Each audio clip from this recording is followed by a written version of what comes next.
Le 12 juin 1990, le premier congrès des députés du peuple de la République socialiste fédérative soviétique de Russie a adopté une déclaration sur la souveraineté nationale, proclamant la primauté des actes législatifs de la République socialiste fédérative soviétique de Russie sur ceux de l'Union des républiques socialistes soviétiques. Ce document est devenu un jalon important vers la sortie de la Russie de l'Union soviétique en 1992. Le président Boris Eltsine a institué ce jour-là une fête appelée Journée de l'adoption de la déclaration sur la souveraineté nationale de la Russie. Pour beaucoup de citoyens russes, ce jour était perçu comme la journée de l'indépendance, à l'instar d'autres pays devenus souverains après la chute de l'Union des républiques socialistes soviétiques. Cependant, en 1997, Eltsine a proposé de renommer la fête en Journée de la Russie. La motivation politique de cette décision était évidente. À cette époque, une tendance à reformater l'idéologie d'État s'était formée au Kremlin et à la Douma d'État. Au lieu de mettre l'accent sur la rupture avec le passé et la séparation de l'Union soviétique, le pouvoir cherchait à souligner la continuité et le lien indissoluble avec l'histoire séculaire de l'Empire. Nous sommes indissociables de notre patrie, de son histoire séculaire, de ses racines spirituelles. Et ce lien indissoluble entre les époques et les événements, la continuité des générations, est notre patrimoine inestimable. En nous appuyant sur l'expérience du passé, nous voyons plus clairement les horizons de l'avenir, nous nous fixons les objectifs les plus ambitieux et nous savons que nous relèverons tous les défis qui se présentent à nous. Notre foi commune en la Russie en est la garantie. Vous savez, si l'on cherche le début de la pose des fondations idéologiques de la Russie contemporaine de Poutine, alors ces événements sont sans doute un excellent repère temporel qui permet de dire qu'à partir de ce moment-là, la Fédération de Russie a pris une mauvaise direction. En 1998, Vladimir Poutine est nommé directeur du service fédéral de sécurité par Boris Eltsine. Un an plus tard, il devient président par intérim de la Fédération de Russie. Mais vous savez, il n'est jamais inutile de faire une petite rétrospective pour comprendre. Le plus grand pays de la planète aurait-il pu suivre une autre voie ? Quelles perspectives se seraient ouvertes à la Russie si Eltsine avait choisi comme successeur non pas Poutine, mais par exemple Boris Nemtsov ? Pourtant, c'était prévisible. Cette conversation est abstraite, lancée pendant le montage de la vidéo principale. C'est un regard sur la situation actuelle de la Fédération de Russie à travers le prisme des objectifs géopolitiques que le chef du Kremlin prétend poursuivre. Aurait-il pu être atteint non pas par l'intimidation des voisins et la guerre, mais par la force douce et la démocratisation de l'espace post-soviétique ? Je pense que Poutine a mené une contre-révolution rampante en supprimant toutes les libertés civiles qui existaient dans notre pays. C'est un contre-révolutionnaire, c'est un réactionnaire. Si l'on parle dans un langage, disons, marxiste, encore une fois, il est bien sûr un réactionnaire. Pour lui, son principal idole, c'est Alexandre III, vous le savez, n'est-ce pas ? Oui, Boris Nemtsov comprenait très bien que Vladimir Poutine est un contre-révolutionnaire, un homme qui, par ses actions, essaie de revenir dans le passé. Nous avons entendu à de nombreuses reprises de la part du dictateur russe que sa tâche est de réviser l'ordre mondial établi à la suite de la guerre froide. Il persuadait tout le monde que sa principale tâche était de mettre fin au monde unipolaire. Mais le voyou de Saint-Pétersbourg ne comprenait pas que, si le monde unipolaire avait existé, cela n'avait duré qu'un temps très court. Suite à la dissolution de l'Union des républiques socialistes soviétiques, des pays capables de prétendre au rôle de leaders régionaux sont apparus dans le monde entier. La Chine se transformait rapidement en un géant économique. Le Moyen-Orient, grâce à ses vastes réserves d'hydrocarbures, devenait une région capable d'imposer ses conditions au monde occidental. On ne le mentionne pas si souvent, mais globalement, l'opération Tempête du désert, en 1991, a été principalement soutenue par l'Arabie Saoudite et les monarques du Koweït qui ont payé la majeure partie des coûts de l'opération. Donc, même si un monde unipolaire a existé pendant un certain temps, cette période n'a pas été très longue. Toutes les tentatives de Vladimir Poutine de construire un nouvel ordre mondial multipolaire ne sont qu'un prétexte pour justifier l'agression. Cet ordre existe en réalité depuis longtemps. Vladimir Poutine, au contraire, comme l'a dit Boris Nemtsov, tente de mener une contre-révolution aussi bien dans son propre pays que sur la scène géopolitique. Il essaie de ramener l'époque de la guerre froide, où il n'existait que quelques centres de pouvoir qui décidaient du destin de notre planète bleue. Maintenant, parlons des perspectives. Les amis, la perspective est très simple. Soit nous parvenons à démanteler le régime de Poutine, à ramener le pays à la souveraineté populaire, à la démocratie et aux droits des citoyens, soit il n'y aura plus de Russie. Voilà toute la perspective. Le pays s'effondrera en morceaux, il y aura des guerres, des meurtres et ainsi de suite. Je comprends que, en ce moment, alors que les troupes russes avancent lentement sur le territoire ukrainien, les discussions sur l'effondrement de la Russie qui étaient si fréquentes en 2022 semblent absurdes.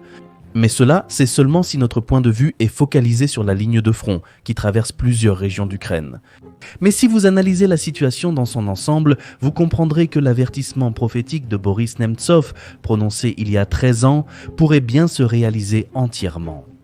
Au minimum, il avait raison en disant qu'il y aurait des guerres, mais réfléchissez, qu'est-ce que la Russie peut obtenir à l'issue de cette guerre ?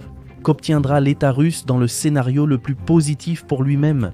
Supposons que les forces armées de la Fédération de Russie poursuivent dans les prochaines années une occupation rampante et, à la suite de combats sanglants, occupent entièrement le Donbass détruit. Est-ce que ce sera une victoire de la Russie sur l'Ukraine ? Non, les avoirs gelés de la Russie ne lui seront pas restitués. Est-ce que le Donbass détruit et certaines parties d'autres régions deviendront un lourd fardeau pour le budget russe ? Oui. Au terme de cette longue boucherie, la Fédération de Russie deviendra un État économiquement totalement dépendant de la Chine, représentant une menace directe pour elle.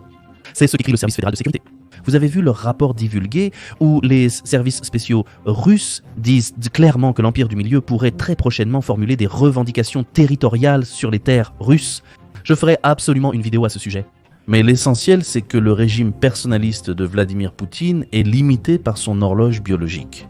Il est clair que beaucoup pensent qu'un autre dictateur russe viendra très vite remplacer le précédent, mais je ne cesserai de le répéter. On a créé l'image de Vladimir Poutine comme père de la nation pendant 20 ans. Le peuple russe le voit littéralement comme un messie. Après sa disparition, quel que soit celui qui lui succédera, il n'aura pas un tel poids politique. Et le conflit entre les élites financières, ainsi qu'une situation économique loin d'être simple, pourrait révéler toutes les contradictions qui sont actuellement contenues par une union factice contre un ennemi commun. Quels sont les facteurs qui mènent à la désintégration ? Il y en a plusieurs. La première, c'est la menace de la faillite financière du pays. Le facteur principal est la population en déclin. Avec de si vastes territoires, il est impossible qu'une seule personne contrôle la Russie. Le troisième facteur est islamique, dont nous avons déjà parlé aujourd'hui. C'est la tension, la xénophobie, les conflits interethniques. Voilà ces trois facteurs.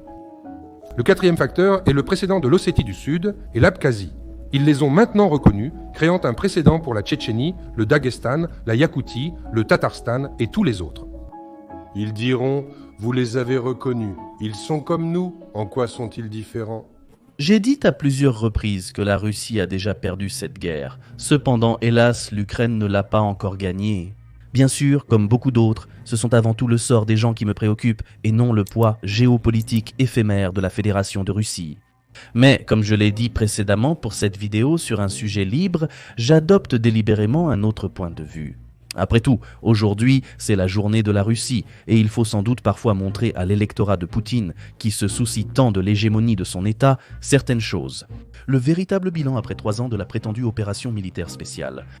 Le Kazakhstan signe un accord de coopération militaire avec le Royaume-Uni et construit sur son territoire une usine de production de obus de 155 mm, c'est-à-dire selon les normes de l'OTAN.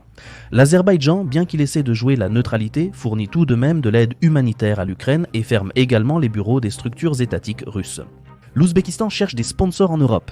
La Finlande et la Suède, autrefois neutres, commencent, même si c'est très prudemment, à s'opposer à la Russie en mer Baltique. Perte de la Syrie, désaccords au Mali et maintenant problèmes imminents en Libye. Et soit dit en passant, ce ne sont pas mes propres conclusions. Je viens pratiquement de vous citer un poste du consultant politique russe, une personne qui devait jouer un rôle important dans l'établissement d'un régime pro-russe en Ukraine, Igor Dmitriev. Il a été inclus dans le groupe politique se rendant à Kiev en février 2022 dans ce but précis. Dans son message Telegram, il a tiré les conclusions susmentionnées sur l'opération militaire spéciale. Mais objectivement, tout aurait pu se passer autrement. Il bâtit un capitalisme des plus inefficaces, voleur, corrompu, monopolistique et antipopulaire. C'est-à-dire un capitalisme fondé sur les monopoles et sur l'omnipotence de la bureaucratie. C'est le pire capitalisme imaginable. Tout le peuple en pâtit. Au lieu de créer de la concurrence, de s'appuyer sur les petites et moyennes entreprises, de réduire les impôts, de développer les hautes technologies, on construit à la place le modèle le plus archaïque et misérable basé sur les matières premières. J'ai toujours voulu poser une question aux Russes qui soutiennent la guerre en Ukraine. Au cours de ces 3 années, nous avons constaté que c'est le bloc économique russe et les représentants de la soi-disant école libérale d'économie qui ont le mieux relevé les défis de la guerre. C'est un fait mondialement admis. Toutes les ressources spécialisées occidentales reconnaissent que Nabiullina et son équipe ont non seulement réussi à sauver la Russie de l'effondrement économique, mais aussi à assurer la stabilité macro- et microfinancière. Et donc la question se pose, est-ce que tous ces objectifs que se fixe Poutine, comme le maintien de la zone d'influence de la Russie, l'acquisition du statut de grande puissance mondiale, est-ce qu'il n'aurait pas été possible de les atteindre par les moyens utilisés par d'autres États ? Après tout, l'absence de corruption, un secteur de haute technologie, une économie ouverte, n'est-ce pas là les principaux éléments pour qu'un pays domine dans le monde moderne ? Après l'effondrement de l'Union des républiques socialistes soviétiques, la Russie a conservé son statut de puissance nucléaire et de grandes entreprises pétrolières et gazières. La Russie a maintenu son potentiel scientifique en partie grâce à l'aide de George Soros, pourtant détesté de tous, qui subventionnait les scientifiques russes en Fédération de Russie pour qu'ils continuent leurs recherches. Mais j'en ai déjà parlé. Après les années 90, Moscou devait simplement réformer les tribunaux pour garantir le respect de la propriété privée, investir dans les infrastructures pour devenir un lien entre la Chine et l'Europe, et investir les revenus de la vente des hydrocarbures dans la science. C'est ce que proposait de faire Boris Nemtsov. Est-ce que ces actions simples n'auraient pas permis aujourd'hui à la Fédération de Russie de devenir non seulement une puissance régionale dont dépend non seulement toute l'ex-communauté des États indépendants, mais aussi l'Europe et la Chine ? Au lieu de cela, ces salauds zétisés voient la grandeur du pays dans le fait de laisser une grand-mère ukrainienne sans électricité. Aurait-il été possible de rééduquer ces dégénérés moraux si Boris Nemtsov était devenu le successeur d'Eltsine en 1999 ? Personnellement, je ne sais pas, mais je suis sûr que c'était la dernière chance pour le plus grand pays. Voici une citation de O à Z. Un régime autoritaire et dictatorial de type asiatique, où la majeure partie des biens, du pouvoir, de la propriété et de l'argent est entre les mains d'un petit groupe, est inacceptable en Russie. Le régime actuel n'est ni de type asiatique, autoritaire ou dictatorial. Il tend rapidement vers un autoritarisme et une dictature de type asiatique. Le nom de famille là n'a pas d'importance, je peux vous citer les noms de généraux, ou des gouverneurs actuels, ou des maires actuels, qui pourraient parfaitement jouer le rôle de dictateurs. Je peux dire que si, au cours de ces années, littéralement quelques années, des règles normales et compréhensibles ne sont pas établies, si la propriété continue d'être bradée à des proches, si l'argent du budget continue de circuler à travers des banques proches du pouvoir, si les biens municipaux et régionaux continuent également d'être dilapidés, alors, sans aucun doute, ce que vous venez de citer nous attend. Quoi qu'on en dise, dans le monde moderne, l'un des principaux éléments d'une grande puissance est son potentiel scientifique. En général, il existe une théorie selon laquelle chaque nouveau système de relations internationales est le résultat non seulement des guerres passées, mais aussi du progrès scientifique. Le système de Westphalie résulte de la rationalisation de la pensée, celui de Vienne de la révolution industrielle, et celui de Yalta-Potsdam de l'émergence de l'énergie et des armes nucléaires. C'est pourquoi, pour réviser le système des relations internationales, il ne suffit pas seulement de déclencher une guerre et de la gagner, il faut aussi passer à une nouvelle étape du développement scientifique. Aujourd'hui, l'intelligence artificielle pourrait être cette étape cruciale, mais est-ce que Vladimir Poutine a pris en compte cet élément important ? Selon Interfax, Valentin Paramon, vice-président de l'Académie des sciences de Russie, a déclaré ceci, jugé par vous-même, je cite, « La Russie a perdu 50 000 scientifiques au cours des 5 dernières années. » Pour clarifier, cette citation date de 2023. Cette tendance a-t-elle perduré en 2024 ? La question est rhétorique. La politique de Poutine et les sanctions qui en découlent ont pratiquement détruit le secteur spatial russe. Il y a encore une dizaine d'années, Roscosmos était en tête en nombre de lancements spatiaux, mais en 2024, c'est la Nouvelle-Zélande, bon sang, qui commence à lui marcher sur les talons. Et à l'heure actuelle, si l'on compte l'année 2025 qui n'est pas encore terminée, la société néo-zélandaise Rocket Lab dépasse pour l'instant la Russie en nombre de lancements. Voilà où on en est.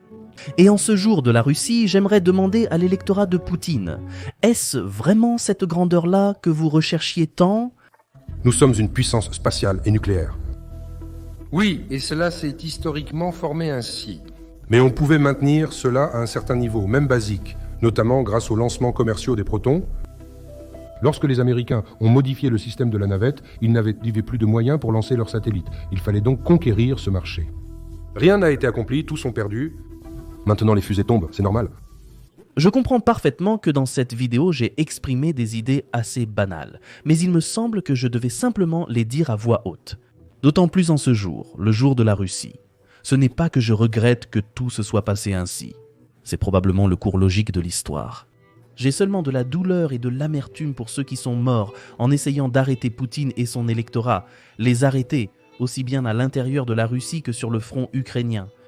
Après 1990, la Russie possédait d'immenses possibilités, des réserves illimitées de ressources naturelles et des armes nucléaires garantissant sa sécurité.